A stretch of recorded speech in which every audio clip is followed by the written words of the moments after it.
Express. Sun, Moon, Rising Sign, and Venus sa Leo.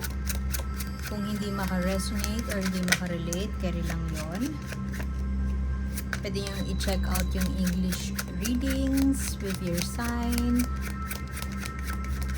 Or pwede rin tune in lang, like, share, or subscribe para kung may bagong express na susundan ninyo. Okay, anong meron? General reading to for Leo, March 2024. Restlessness. Pagod na kakaisip, maraming dinadala, maraming problema. Tungkol saan itong problema na ito? Na nagkakos ng maaaring hindi makatulog, pwede rin naguguluhan yung isip, hindi makapag-isip ng mabuti, hindi makafocus sa trabaho dahil sa problemang ito. Pinansyal, mukhang pinansyal, o maaaring kinakabahan ka na kasi nag-invest ka into something tapos parang ngayon napapaisip ka po scam yata yung na ipasok ko. So parang feeling mo mali yung desisyon na ginawa mo ngayon, o pwede ring nabudol ka ng partner mo. Ewan ko, pinabili ka ng motor. Pinabili ka ng something na parang feeling mo hindi naman bumabalik sa iyo, or masyado ng marami ang na-invest mo dito. Maaaring may kinalaman yung current partner mo dito sa investment na ito, na parang budol or scam or whatever. Tapos parang pakiramdam mo masyado ng mabigat. Pwede din na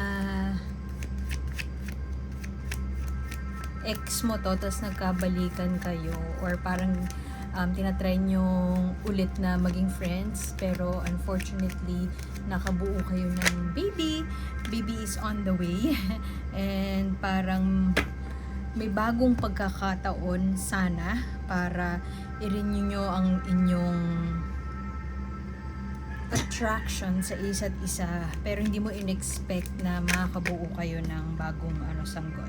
Dalawang beses mo nakuha itong 7 of coins. Maaaring yun nga, ang tagal dumating, nawawalan ka, naubusan ka na ng pasensya kasi it's either manganganak ka na tapos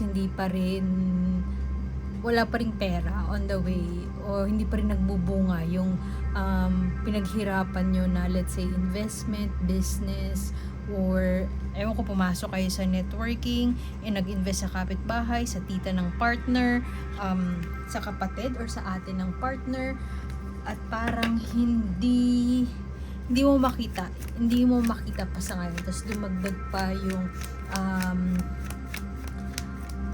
quote unquote, hindi siya kasi problema pero quote unquote problema ng pampaospital. Lalo na kung totoo yung nagre-resonate ka dun sa fact na baby is on the way, and hindi pa kayo fully nakakapag-ayos or nakakapag-usap paano yung relasyon nyo moving forward.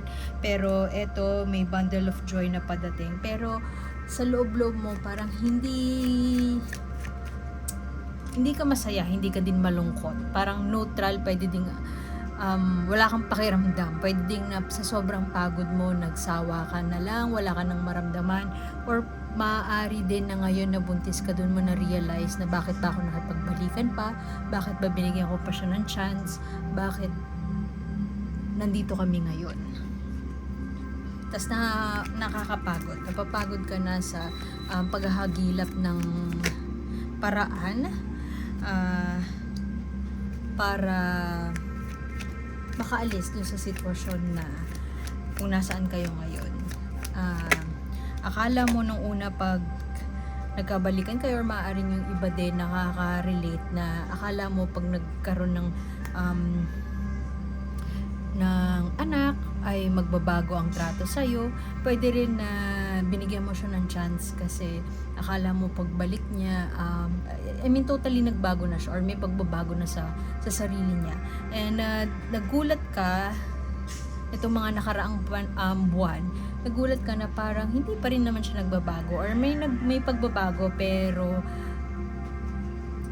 pinipili niya na nagawin niya mga bagay na dati mo nang ikinalulungkot na ginagawa niya. And alam mo at alam niya na ayaw mo nun pero patuloy niyang ginagawa. Pero sinasabi niya sa'yo, tatry ko, magbabago na ako, alam ko na gusto ko, magsisikap ako, bla bla bla. Pero parang hindi ka kumbinsido na mangyayari yun. And part of you nalulungkot na parang bakit ko ba ginawa to, bakit pa ako nagtiwala, bakit pa ako naniwala. Alam mo na may pagkakamali on both parts and mukhang ina-acknowledge mo rin kung saang part ka nagkamali. Kaya ngayon parang wala ka nang maramdaman. Parang alam mo yung manhid na and gusto mo nang makalaya doon. Gusto mo nang umalis. Ayaw mo nang kung ano man yung gusto niya na parang kasi parang discreetly or parang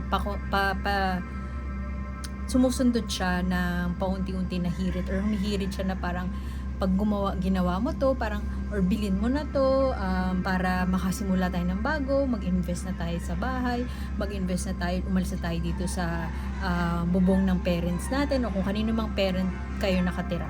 Pwedeng sa side niya, pwede ding sa side mo. Parang kinukumbinsi ka niya, tinatry niya na kumbinsihin ka na, tara, umalis na tayo dito. Pag nag-invest ka sa gantong apartment, gagawin ko lahat para makasimula tayo. Yun na yung panibago nating simula. Pero hindi ka kumbinsido. Kasi unang-una, ayaw mo nang mag-invest. Tapos parang nag-invest ka na dati. Itong investment na to, maaaring pera. Pero sa iba sa inyo, pwedeng investment sa emosyon, investment sa papatawad, investment sa pagmamahal or affection na binigay, attention na binigay mo sa kanya, pero hindi niya ma-reciprocate, hindi niya maibalik in a way na gusto mo or in a way na dapat para sa'yo. Alam yung dalawa na yun yung nararapat para sa'yo. So unang-una, nag-invest ka na nga dati tapos wala pang balik yung investment na yun. Tapos ngayon, parang ito na naman, bago na naman, gagawa ka na naman ng bagong pangungumbinsi or bagong naratibo na sige, gawin natin to para sa bagong simula. Eto na nga ako ngayon, bumalik na nga ako, tapos ganun pa rin, parang walang pagbabago, parang hindi mo alam sa sobrang bait mo, hindi mo alam kung malulungkot ka para sa sarili mo, malulungkot ka para sa partner mo, hindi mo din alam kung magagalit ka o malulungkot ka para sa kanya. Nasa ka lang, parang gitna lang, wala kang maramdaman. O tinatry mo na baguhin yung pananaw mo sa kanya, pero parang ang hirap talaga. Kasi okay ka na okay na ako. Hindi mo alam bakit dumating pa tayo sa punto na ganito. So ito yung advice sa'yo ni Universe, ito isang oracle card. Ang advice na ito, sinasabi ni Universe sa'yo na mag-seek ka ng advice, humingi ka ng advice sa mga tao na hindi mo inaasahan na makakapagbigay sa'yo ng advice. Devil's advocate, kumbaga. Sila yung mga tao na iba, hindi usual. Yung opinion nila iba sa opinion mo. Yung mga stand nila sa mga bagay-bagay ay totally ibang-iba sa'yo. Kung makikita mo, may babae, tapos parang may snail.